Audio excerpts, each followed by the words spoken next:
तपाईँहरूले चाहिँ आफ्नो घरमा बुबा अनि हजुरबुवाहरूलाई चाहिँ रातभरि पिसाब फेर्न उठ्नुभएको थाहा पाउनुहुन्छ होला क्या, 8-10 पटक उठेको। अनि भोलिपल्ट बिहान उठेर सोद्धाखेरि चाहिँ बुबा किन रातभरि नसुत्नु भएको, रातभरि पिसाब फेर्न उठ्नु भएको छ, निन्द्रा परेन के हो भनेर सोद्धाखेरि चाहिँ यस्तो कहाँ हुनु बाबु, यो त 8-10 वर्ष भइसक्यो, पिसाब फेर्न उठिरहनुपर्छ, पिसाब फेरेर आयो फेरि क्लियर भए जस्तो लाग्दैन, गरेर आयो फेरि जाउँ लाग्छ, कहिलेकाहीँ पिसाब पनि पोल्छ है, अनि थोपा थोपा आउँछ, त्यस्तो भन्नुभएको छ भने चाहिँ एकचोटि चाहिँ चेक जाँच गराइदिनुपर्छ कि उहाँलाई चाहिँ बेनाइन इन्लार्जमेन्ट अफ प्रोस्टेट अथवा नर्मल भाषामा भन्यो भने प्रोस्टेट मात्रै भएको पनि भन्छन् होइन, त्यो भएको छ कि।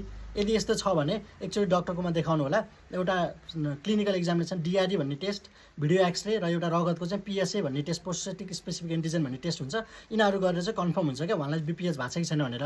अरू धेरै कारणहरू छ तर यो चाहिँ सबभन्दा कमन कज हो क्या है। त्यही भएर उहाँको जीवन सरल बनाइदिने, निन्द्रा पारिदिने जिम्मा त हामी छोरा नातिको पनि हो नि त। त्यही भएर एकचोटि विचार गरौँ है त। ओके, थ्याङ्क यू, नमस्कार।